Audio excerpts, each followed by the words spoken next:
नया chapter start कर रहे हैं जो सेल से कनेक्टेड चैप्टर है।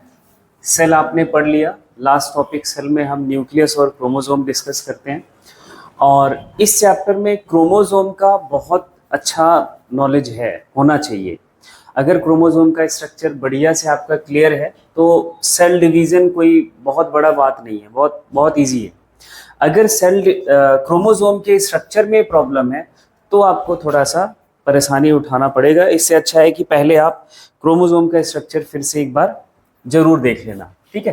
देखो, cell cycle and cell division ये चैप्टर का नाम है और आज हमें यही डिस्कस करना है। इसमें पहला स्टेटमेंट देखो, growth and reproduction are characteristics of cell या फिर लिविंग ऑर्गेनिज्म बोल लो। सेल एंड लिविंग ऑर्गेनिज्म दोनों टर्म लिखे हुए हैं। कोई सेल की बात कर रहे हैं तो that is a basic unit of life, है ना। और living organism that has property of life, मतलब वो सेल से ही बना होगा। तो दो ये बेसिक प्रॉपर्टीज हैं, एक तो ग्रोथ, दूसरा ये रिप्रोडक्शन। ग्रोथ का मतलब क्या हुआ, कोई हमारी सेल है, कोई ऑर्गेनिज्म है, सेल की जगह आप ऑर्गेनिज्म भी कंसीडर कर सकते हैं, उसका क्या करें, इंक्रीज कर जाए मास में, मास इंक्रीज कर जाए, दैट इज द ग्रोथ। जैसे हम ये एक छोटी सेल देख रहे हैं और यहाँ अब ये इसका वॉल्यूम थोड़ा सा ज़्यादा हो गया है तो ये अपना ग्रोथ करा। एंड देन ग्रोथ के बाद ये डिवाइड कर जाए, डिवाइड कर जाए। यहाँ सेम कोई ऑर्गेनिज्म ग्रो करा, फिर वो रिप्रोड्यूस कर जाए, दो में या एक में आगे वो रिप्रोड्यूस करे। तो यहाँ हम सेल के रिस्पेक्ट में बात करें, हम यहाँ ऑर्गेनिज्म के रिस्पेक्ट में इसलिए नहीं बात करेंगे क्योंकि बेसिक यूनिट तो वही है। अगर सेल की प्रॉपर्टी ग्रोथ एंड डिवीजन है तो ऑर्गेनिज्म की प्रॉपर्टी भी ग्रोथ एंड डिवीजन ही होगा। तो ये डिवाइड करेगी, दो डॉटर सेल्स बनेंगी। क्या बनेंगी? दो डॉटर सेल बनेंगी। अब ये डॉटर सेल फिर से अपना ग्रोथ कर सकती करेगी एंड अगेन ये डिवाइड करेगी, अगेन किसमें? दो डॉटर सेल में। अब ये पेरेंटल सेल हो गई है। ये डॉटर सेल क्या करी? ग्रोथ। अब ये पेरेंटल सेल है, फिर ये क्या करी? डिवाइड। यही सेम साइकिल रिपीट हो जाएगा इसके साथ एंड अगेन इसके साथ भी सेम साइकिल। यहां हम वही रिपीट फिर से इसके साथ देखेंगे। इसी ग्रोथ एंड डिवीजन के साइकिल को क्या? Cycle of growth and division is the cell cycle. Cell हमारी ग्रो करे, डिवाइड करे, फिर से ग्रो करे, फिर से डिवाइड करे, यही सेल साइकिल है। एक स्टेटमेंट हमने सेल चैप्टर में पढ़ा था, ये ओमनिस सेलुला ई सेलुला, किसने दिया था? रुडोल्फ विर्चो ने, है ना। जिसका मतलब क्या है? New cell arises from pre existing cell, मतलब पुरानी से हमारी नई सेल्स बनती हैं। ये हम पहले ही पढ़ चुके हैं ये बात, और अब यहाँ पे हमें प्रूफ मिलेगा, ठीक है। इसी साइकिल को, such cycle of growth and division allow a single cell, एक अकेला सेल क्या कर सकता है? एक ऐसा स्ट्रक्चर कंस्ट्रक्ट कर सकता है जो मिलियंस ऑफ सेल से बना हो। इसी किससे? Growth and division, growth and division, growth and division, growth and division, repeat होता रहा, रिपीट होता रहा, तो एक सेल से आपका क्या मिलियन सेल्स भी बन सकते हैं और बनते हैं। ये तो मिलियन कम है, हम आपकी बॉडी में ट्रिलियंस ऑफ सेल्स हैं। तो हमारी शुरुआत तो कहाँ से? एक सिंगल सेल से होती है, जिसे हम क्या बोलते हैं? जाइगोट। क्या बोलते हैं? जाइगोट। और ये जाइगोट डिवाइड करके क्या बना देता है? ग्रोथ एंड डिवाइड करके क्या बना देता है? Trillions of cell. हमारी बॉडी में ट्रिलियंस ऑफ सेल्स बन जाते हैं। तो इसी साइकिल, किसके? ग्रोथ एंड सेल डिवीजन के साइकिल को ही हम क्या बोल देते हैं? Cell cycle. Cycle of growth and cell division is the cell cycle. इसका ड्यूरेशन वेरिएबल होता है, सेल टू सेल वेरी करता है। जैसे 3 एग्जांपल आपको याद रखने हैं। ह्यूमन नॉर्मल सेल अगर हम कल्चर मीडियम में रखते हैं, किसमें? कल्चर मीडियम में रखते हैं, तो नॉर्मली 24 आवर्स में वो अपना एक ग्रोथ और एक डिवीजन कंप्लीट कर लेता है। एक ग्रोथ, एक नया, एक अपना कंप्लीट डिवीजन पूरा कर लेता है। ईस्ट 90 मिनट्स में, ईसर्चिया कोलाई 20 मिनट्स में, ये बहुत इंपॉर्टेंट है, आपको 12th में फिर से ये दोबारा मिलेगा, तो इसलिए इसका जरूर याद रखना। कोई सेल, हमारी जो सेल साइकिल जिसे हम कहते हैं, वो इतने इस तरह से चलती है। सेल साइकिल को हम मेनली 2 फेजेस में डिवाइड करते हैं, अभी ये पिक्चर पे बाद में आएंगे, है ना। स्टेजेस ऑफ सेल साइकिल की बात करें तो 2 फेजेस हैं, एक इंटरफेज, दूसरा डिवीजन फेज या फिर एम फेज बोलते हैं, इंटरफेज एंड डिवीजन फेज या फिर एम फेज। अब देखो इस पिक्चर को देखना, ये आपने जो इस रेड लाइन से हम जितना एरिया देख रहे हैं, जो पूरा सर्कल है, सर्कल का वो part, that is the interphase. इस फेज में सेल ग्रोथ करती है, अपना डेवलपमेंट करती है एंड प्रिपरेशन करती है for the next division. Growth, development and preparation for the next division. And again जो ये छोटा हिस्सा आपको दिख रहा है, ये वाला हिस्सा आपका ये एम फेज है या डिवीजन फेज है। इस फेज में एक्चुअली सेल डिवाइड करती है। इंटरफेज के 3 सब स्टेजेस हैं, G1 फेज, कौन सा, G1 फेज, S फेज और G2 फेज। सीक्वेंस ऐसा ही याद रखना है, G1, S एंड G2। ये सीक्वेंस में गड़बड़ नहीं होना चाहिए, नहीं तो G1, G2, S ऐसा ना बोल देना कभी भी, ये गलत होता है, ठीक है। स्टेजेस की बात कर ली हमने, पहला फेज है इंटरफेज। इंटरफेज को हम कैसे बोलेंगे, डिफाइन कैसे करेंगे, that is the phase between 2 successive M phase. 2 successive M phase के बीच का जो फेज है उसको हम बोलेंगे इंटरफेज। देखो ये हमारा पूरा सेल साइकिल है, और इस सेल साइकिल को देखोगे अगर, तो कोई सेल इस सेल साइकिल को फॉलो करेगी। जैसे मान लिया कि एक सेल इस एम फेज से डिवाइड करी और 2 डॉटर सेल बना दी। क्या बना दी? 2 डॉटर सेल बना दी। तो जो डॉटर सेल बनी ये एंटर कर जाएगी किसमें?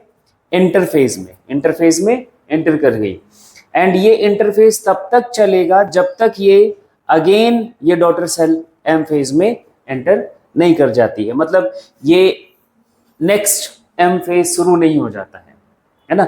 तो एक एम फेज स्टार्ट होना और दूसरे, मतलब पहले एम फेज को खत्म होना और दूसरे एम फेज के स्टार्ट होने के बीच का जो पूरा टाइम या फेजेस हैं, दैट इज द इंटरफेज, ठीक है।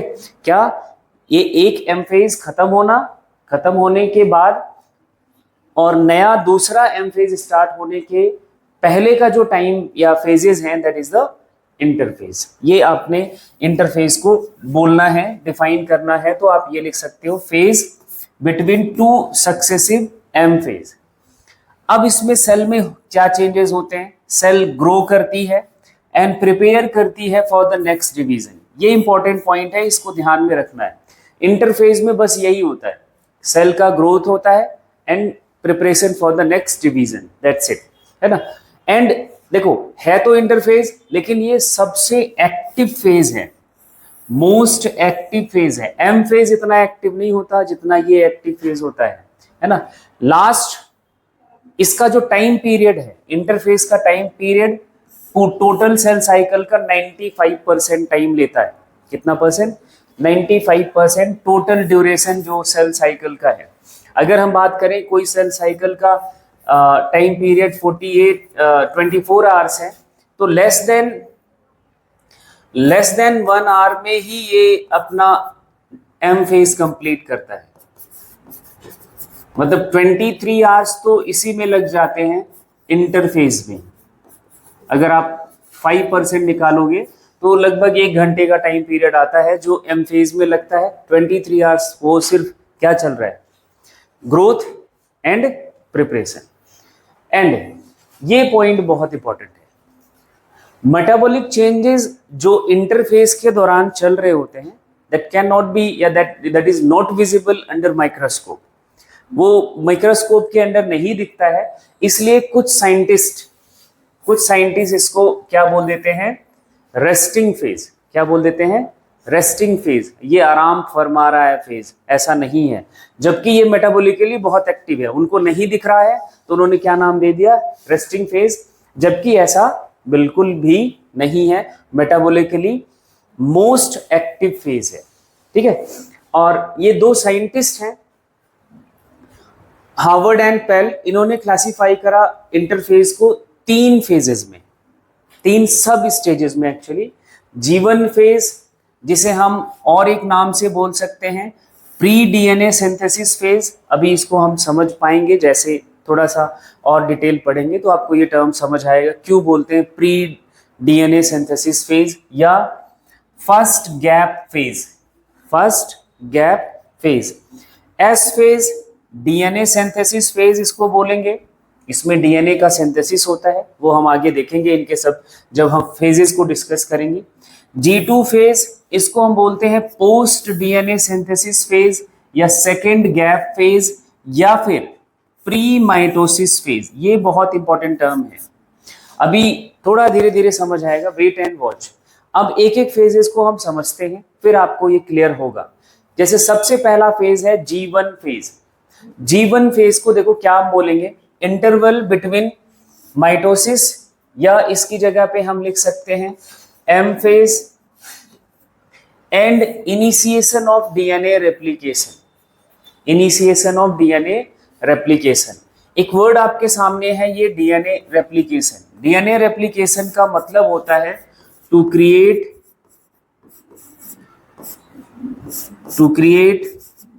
Copy of DNA, to create copy of DNA.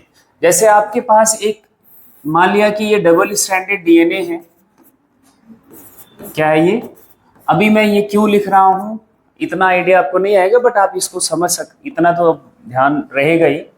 ये कोई एक डबल स्ट्रैंडेड डीएनए है, इसी से एक और डबल स्ट्रैंडेड डीएनए बन जाए, एक और डबल स्ट्रैंडेड डीएनए बन जाए तो इसको हम बोलेंगे डीएनए रेप्लिकेशन।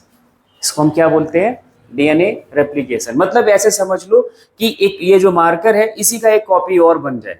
ये डिटेल पढ़ना है 12th में, अभी बस आपको इतना ही समझना है।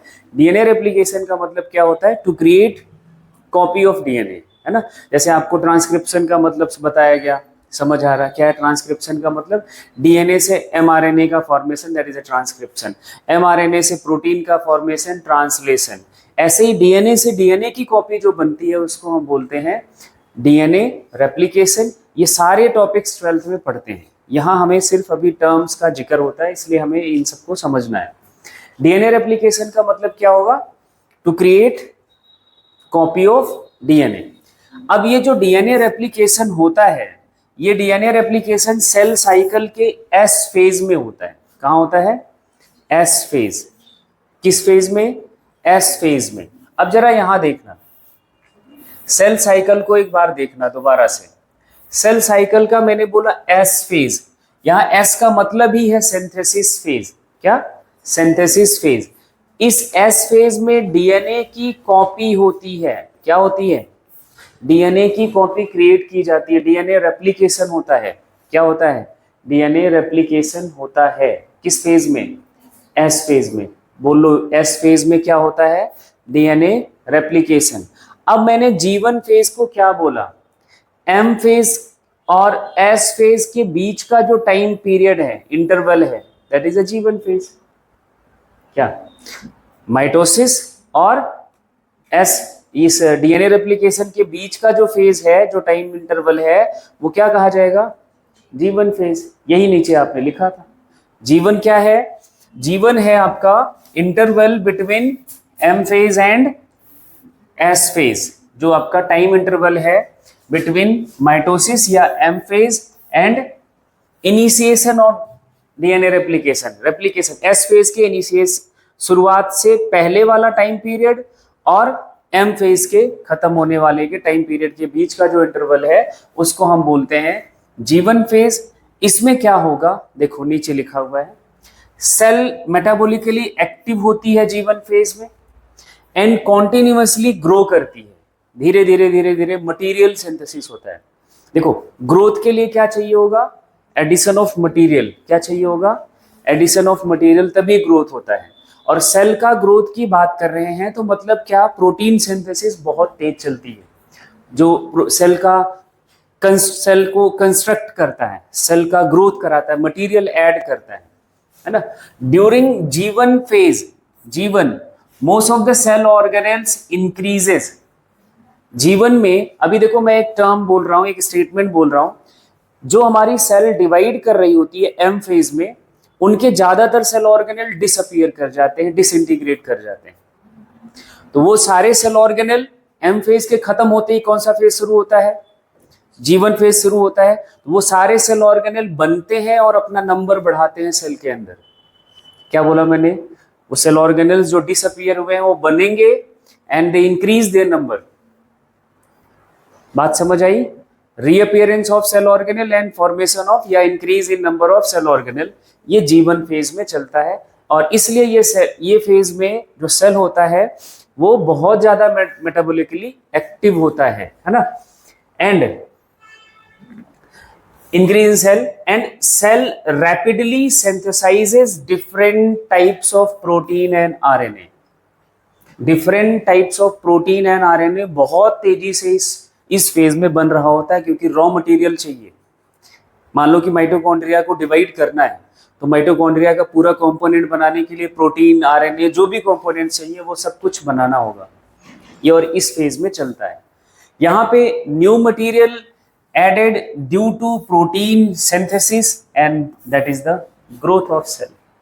प्रोटीन सिंथेसिस से सेल में मटेरियल प्रोटीन ऐड किया जा रहा होता है and that is the growth of cell. यही हमारा, इस तरह से सेल जीवन में ग्रोथ करती है एंड इस फेज में सेल मैक्सिमम ग्रोथ करती है।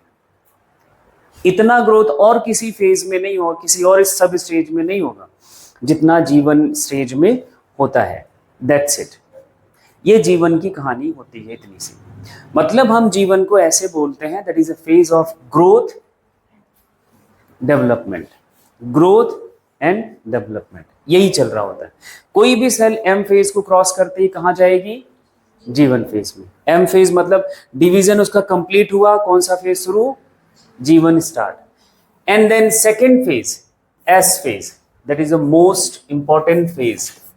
ये सबसे इंपॉर्टेंट फेज है सेल साइकिल का। इसको जो समझ गया भाई साहब, आधा तो आपने सेल डिवीजन पढ़ लिया, आधा सेल डिवीजन तुम्हारा खत्म। बस एस फेज समझ आ जाना चाहिए। एस फेज में क्या होगा?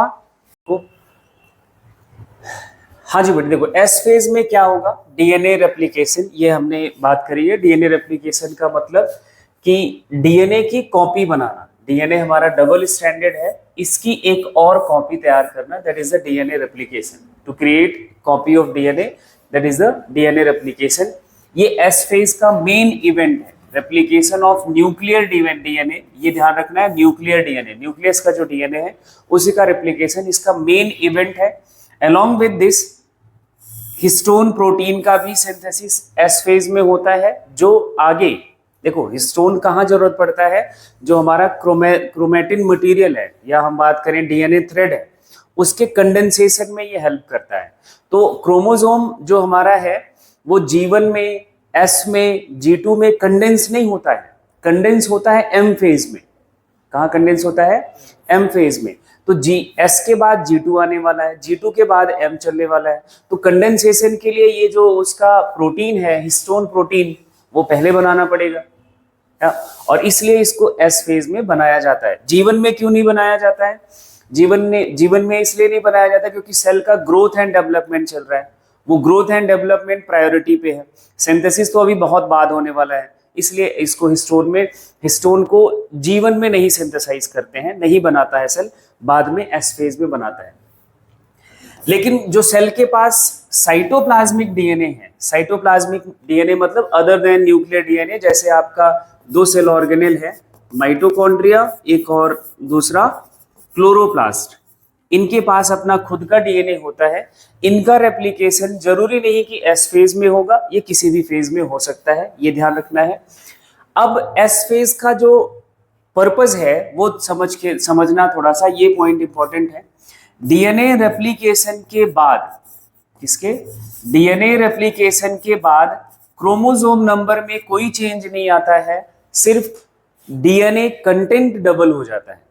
क्रोमोसोम नंबर सेम वही रहता है, अगर 10 है तो 10 ही है, 10 ही रहेगा, लेकिन कंटेंट डबल हो जाता है। अगर 10 क्रोमोसोम का मान लेते हैं कि 2 ग्राम वेट है तो वो 4 ग्राम हो जाएगा, यहाँ पे कंटेंट, हम ग्राम वर्ड नहीं यूज कर सकते, यहाँ कंटेंट के लिए सी लिखते हैं। अगर 2C बिफोर डीएनए रेप्लिकेशन है, मतलब जीवन फेज में 2C वैल्यू है अगर डीएनए कंटेंट की, तो वो एस फेज के बाद कितनी हो जाएगी, 4C हो जाएगी, जस्ट उसका डबल। ठीक है, लेकिन यहाँ पे देखो मैंने ये लिख दिया है कि लेकिन नंबर ऑफ क्रोमोसोम में कोई चेंज नहीं होता, नंबर वही रहेगा। अगर यहाँ आप 10 मान रहे हो तो एस फेज के बाद ही 10 क्रोमोसोम ही होगा, ये ध्यान रखना होता है। ठीक है, एस फेज जो होगा जिसमें डीएनए रेप्लिकेशन चलता है, क्रोमोसोम का डुप्लीकेशन होता है, आप इस डायग्राम से बहुत अच्छे तरीके से समझ सकते हो। जब हमारा सेल जीवन फेज में है, कहाँ पे, जीवन फेज में है, तो क्रोमोसोम कुछ इस तरह से होता है, एक क्रोमेटिड होते हैं। एक क्रोमोसोम के पास 1 क्रोमेटिड होता है, कितना, 1 क्रोमेटिड होता है, मतलब एक डीएनए का थ्रेड यहाँ पे प्रेजेंट है बस। एक क्रोमेटिड एक डीएनए के thread and histone and non histone protein से बना हुआ है, एक डीएनए का थ्रेड से बना हुआ होता है। लेकिन जब डीएनए का रेप्लिकेशन हो गया एस फेज के बाद, तो ये जो डीएनए का थ्रेड यहाँ इस क्रोमोसोम इस क्रोमेटिड में था, उसी की एक और कॉपी इसके बगल में बनके तैयार हो जाती है। डीएनए की कॉपी एक बनके, एग्जैक्ट कॉपी इसकी बनके तैयार हो जाती है, that is called DNA replication. Chromosome अब क्या हो गया, 2 सिस्टर क्रोमेटिड इसके हो गए, कितने, 2 सिस्टर क्रोमेटिड इसको हम बोलते हैं। 2 क्रोमेटिड की कंडीशन में आ गया हमारा क्रोमोसोम। अब इन क्रोमोसोम्स को बोलते क्या है, जब क्रोमोसोम के पास सिर्फ एक क्रोमेटिड हो, क्या हो, 1 chromatid, then it is termed as unduplicated chromosome. उसको क्या बोलोगे, अनडुप्लीकेटेड क्रोमोसोम। और जब क्रोमोसोम में के पास 2 क्रोमेटिड्स हो, तब उसको हम बोलते क्या है, डुप्लीकेटेड क्रोमोसोम। यहाँ पे इसका डुप्लीकेशन हो गया, इसका कॉपी बन गया है, तो इसलिए हमने इसको क्या बोल दिया, डुप्लीकेटेड क्रोमोसोम। ठीक है, अब देखो एनिमल सेल में जो एस फेज का टाइम चल रहा होता है, ये डीएनए रेप्लिकेशन हमारा न्यूक्लियस में चलता है ना। और अगर कोई एनिमल सेल है तो उसके पास हमने सेंट्रोसोम की बात करी है, तो सेंट्रियोल का भी डुप्लीकेशन साइटोप्लाज्म में चल रहा होता है एस फेज में ही। डीएनए डुप्लीकेशन कहाँ चल रहा है, न्यूक्लियस के अंदर, और सेंट्रोसोम का डुप्लीकेशन कहाँ चल रहा है, साइटोप्लाज्म में। तो डुप्लीकेशन 2 स्ट्रक्चर का चल रहा होता है एनिमल सेल में, एक सेंट्रोसोम, दूसरा DNA, inside DNA, inside nucleus, और ये outside nucleus cytoplasm. Plant cell में ये बात नहीं चलेगी, प्लांट सेल में सेंट्रोसोम जैसा स्ट्रक्चर नहीं होता है। आगे देखो G2 phase. G2 phase final preparation है सेल का फॉर द डिवीजन। इसमें G2 फेज में सेल वो सारी प्रिपरेशंस करता है जो डिवीजन के टाइम जरूरी है, डिवीजन में रिक्वायर्ड है, डिवीजन उसी के बगैर नहीं हो सकता। वो सब कुछ यहाँ पे स्पेशल जो मटेरियल है, special material required for M phase, M phase बोले तो डिवीजन फेज, जो इस फेज में मटेरियल रिक्वायर्ड है वो G2 फेज में बनाए जाते हैं। इसको हम बोलते हैं final preparation of M phase. जैसे एक एग्जांपल के तौर पर यहाँ पे नाम याद रखना है, ट्यूबुलिन प्रोटीन। ट्यूबुलिन प्रोटीन जो है वो आपके स्पिंडल फॉर्मेशन के में रोल है, स्पिंडल फाइबर इसी ट्यूबुलिन प्रोटीन से बनता है। तो ट्यूबुलिन प्रोटीन की सिंथेसिस G2 फेज में होगा, क्योंकि इसके बाद G2 के बाद सेल डिवाइड करना शुरू करेगी, तब आपका स्पिंडल फाइबर का जरूरत पड़ता है। तो स्पिंडल फाइबर का फॉर्मेशन G2 फेज में। लेकिन एक और बात याद रखना है, हिस्टोन का सिंथेसिस कहाँ, एस फेज में होता है, ये ध्यान रखना। वैसे तो डिवीजन का रिक्वायरमेंट है, लेकिन बनता है एस फेज में। ग्रोथ इस फेज में भी सेल का चल रहा होगा। सेल का ग्रोथ G1 में भी चलता है, एस में भी चलता है, और G2 फेज में भी चलता है। अब उसके बाद एक फेज आता है G0 फेज। ये G0 फेज क्या है, ये थोड़ा सा ध्यान से देखना है। ये जब कुछ एडल्ट एनिमल की सेल्स होती हैं, एडल्ट एनिमल्स है ना, इन्फेंट्स में नहीं होता है, एडल्ट एनिमल सेल्स, जैसे एक नाम यहाँ पे है हार्ट सेल, मतलब बोले तो कार्डियक मसल सेल्स की बात है ना। कार्डियक मसल सेल्स हमारी जो होती हैं, एडल्ट होने के बाद हमारा हार्ट का डेवलपमेंट रुक जाता है, फिर उसके बाद कोई ग्रोथ नहीं होता है। हाँ, डैमेज होने के बाद रिपेयर के लिए डिवाइड करना पड़ता है। तो ये सेल्स डिवाइड नहीं करती हैं या कभी कभी डिवाइड करती हैं, कभी कभी डिवाइड करती हैं, तो इन सेल्स को एक इनएक्टिव फेज में ये पड़े रहते हैं। डिवीजन मतलब उनका सेल साइकिल नहीं चल रहा है, रुका हुआ है एक इनएक्टिव फेज में, उसको बोला जाता है G0 फेज या क्वेंसेंट फेज। ये जीवन को ही सेल एग्जिट कर जाती है। जब हमने सेल साइकिल में देखेंगे, जो एनसीईआरटी का डायग्राम है सेल साइकिल के लिए, वो आपको यहाँ पे जीवन पे एक, इस पिक्चर को देखो, हाँ, जीवन पे ही आपको ऐसा एक सर्कल दिख रहा होगा, ऐसे बना हुआ, ये G0 फेज को रिप्रेजेंट करता है। G0 फेज का मतलब ये हुआ कि सेल एक इनएक्टिव फेज में चली गई, अब ये आगे डिवाइड नहीं करेगी, जब जरूरत पड़ेगी तो फिर अगेन वो एंटर कर जाएगी सेल साइकिल में, आगे वो सारा सेल साइकिल का इवेंट चलेगा, ठीक है। लेकिन इसमें ये बात ध्यान रखना है, G0 फेज में जब कोई सेल एंटर कर जाती है तो इसका मतलब ये नहीं कि उसमें मेटाबॉलिज्म नहीं चलेगा। इनएक्टिव फेज का मतलब ये नहीं होता है कि मेटाबॉलिज्म नहीं चलेगा। मेटाबॉलिज्म बहुत स्लो हो जाता है, जो बेसिक रिक्वायरमेंट सेल की होती है उतनी एनर्जी बन रही होती है, वही मेटाबॉलिज्म चल रहे होते हैं, और सारे मेटाबॉलिज्म ग्रोथ एंड डेवलपमेंट जैसा इवेंट रुक चुका होता है, ठीक है। तो ये आपको थोड़ा सा ध्यान रखना है। G0 फेज, G0 फेज में हमें बात ये याद रखनी है, जीवन फेज को ही सेल एग्जिट कर जाती है। कौन से फेज को? जीवन फेज को ही सेल एग्जिट कर जाए और एक इनएक्टिव फेज में एंटर कर जाए। कुछ सेल्स करती हैं एडल्ट एनिमल का, एक एग्जांपल आपको बढ़िया से याद रखना है हार्ट की सेल, हार्ट वॉल की सेल। दूसरा आपको याद रखना है अपना न्यूरॉन की सेल्स, नर्व सेल्स हमारी डिवाइड ही नहीं करती हैं। अब जो हमारा ये सेल साइकिल पूरा है, इस सेल साइकिल को कई पॉइंट्स पे चेक किया जाता है कि प्रीवियस इवेंट प्रॉपर चला है या कुछ एरर है। अगर वो प्रीवियस इवेंट में कोई एरर आ रहा है, देन उसको चेक करके ठीक किया जाएगा, आगे सेल साइकिल को बढ़ने नहीं दिया जाएगा। अगर वो ठीक चला है तो उस चेक पॉइंट से उसको आगे पास कर दिया जाएगा। इसको बोला जाता है checkpoint of cell cycle. अब ये चेक पॉइंट्स कितने पॉइंट पे होते हैं वो यहाँ इस पिक्चर में देखो। इस पिक्चर में आपको चेक पॉइंट्स आपके आते हैं। एक तो चेक पॉइंट ये आता है जब सेल G1 से S में एंटर करती है। कहां से कहां एंटर करती है? G1 से जब S में एंटर करती है तो एक चेक पॉइंट यहाँ आता है। इधर सेल को चेक किया जाता है कि जो सब कुछ जीवन में चलना चाहिए था, जो डेवलपमेंट होने चाहिए थे, जो कुछ बनना चाहिए था, वो प्रॉपर हुआ है या नहीं हुआ है। कोई एरर है तो उसको ठीक करा जाएगा। दूसरा एक चेक पॉइंट आपका यहाँ आता है जब सेल G2 से M फेज में जाती है। G2 से M फेज में जाती है, तो ये दो चेक पॉइंट बहुत इंपॉर्टेंट है। G1 से S, G2 से M फेज में जब सेल जाती है तो ये दो चेक पॉइंट्स काम करते हैं। मतलब G2 फेज के बाद सेल, मतलब G2 फेज के बाद M में जा रही है तो प्रॉपर वो फाइनल प्रिपरेशंस हुई है क्या? तो इसको हमें समझना है कि कौन चेक करता है, कैसे चेक पॉइंट से ऑपरेशनल होते हैं, कैसे काम करते हैं, इनके बारे में हम इस टॉपिक पे डिस्कस करेंगे। देखो, हमारी जो सेल साइकिल है वो बहुत सारे स्पेशल प्रोटीन्स की मदद से ही चलती है। जैसे दो नाम यहाँ पे मैं दे रहा हूँ, साइक्लिन एंड सीडीकेज। साइक्लिन का काम क्या है? The activity of enzyme known as cyclin dependent kinase. बोले तो सीडीकेज का काम क्या है? It regulate the cell cycle. Mainly CDKs ही सेल साइकिल को रेगुलेट करता है, लेकिन वो साइक्लिन के साथ ही काम कर सकता है, अकेले नहीं कर सकता है। इसलिए इसका नाम है साइक्लिन डिपेंडेंट काइनेज। क्या नाम रखा? Cyclin dependent kinase. ठीक है, काइनेज करता क्या है? साइक्लिन डिपेंडेंट सीडीकेज करता क्या है? ये एक ऐसा एंजाइम है जो एटीपी से, किससे? एटीपी से एडीपी प्लस इनऑर्गेनिक फॉस्फेट, एक फॉस्फेट ग्रुप को रिमूव कर देता है। एटीपी से एक फॉस्फेट ग्रुप निकालोगे तो एडीपी बन जाता है, एडिनोसिन डाइफॉस्फेट बन जाता है।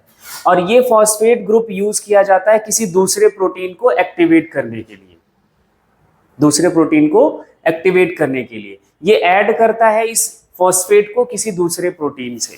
ठीक है, ये किसका काम है? काइनेज का। किसका? काइनेज का। अगर काइनेज ने ऐसा किया तो सेल साइकिल विल प्रोसीड, अगर नहीं किया तो सेल साइकिल वहीं रुक जाएगी, वो आगे नहीं चलेगी। The kinase involved in cell cycle are called CDKs because they can activated when they combined with key protein cyclin.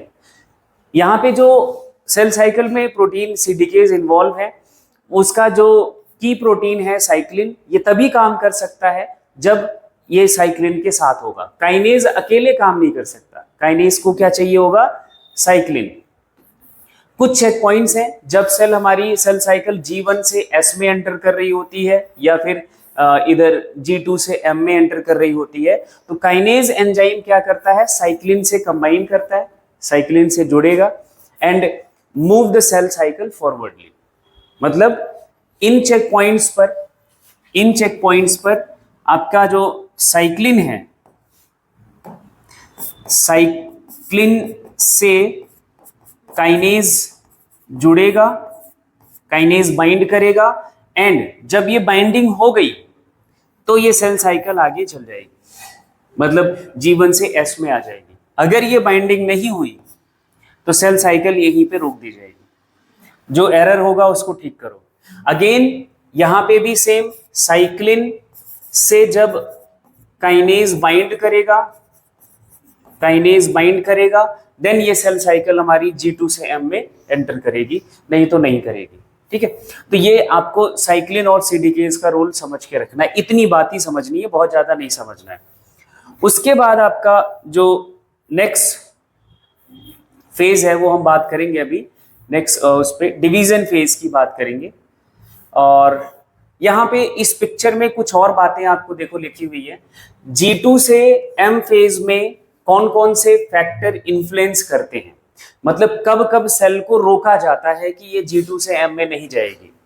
तो एक फैक्टर ये है कि सेल का साइज अगर प्रॉपर नहीं ग्रो करा है तो देन वो G2 से M में नहीं जाएगी। डीएनए कहीं पे डैमेज है, जो रेप्लिकेशन हुआ है, डीएनए सिंथेसिस हुआ है, अगर वो कहीं डैमेज है तब भी नहीं जाएगी। डीएनए रेप्लिकेशन हुआ है या नहीं हुआ है, ये सारे फैक्टर्स को सेल चेक करता है इस ट्रांजिशन फेज में। मतलब इन सारे फैक्टर से सेल हमारी इन्फ्लुएंस होती है, सेल नहीं जाती है, इस चेक पॉइंट को नहीं क्रॉस कर पाती है। इधर G1 से S के ट्रांजिशन को कौन कौन से फैक्टर इन्फ्लुएंस करते हैं? एक तो ग्रोथ फैक्टर, जो सेल को हार्मोन चाहिए होते हैं, वो फैक्टर इसको इन्फ्लुएंस करते हैं। सेल में सारे न्यूट्रिएंट प्रॉपर अमाउंट में है या नहीं है, वो इसको अफेक्ट करते हैं। अगेन सेल का size and again DNA damage, तो ये फैक्टर्स इनको अफेक्ट करता है कि ये सेल हमारी इस ट्रांजिशन फेज को क्रॉस करेगी या नहीं करेगी। ठीक है, तो ये cell cycle and cell cycle का जो चेक पॉइंट था, इतनी बात इसमें डिस्कस करनी थी।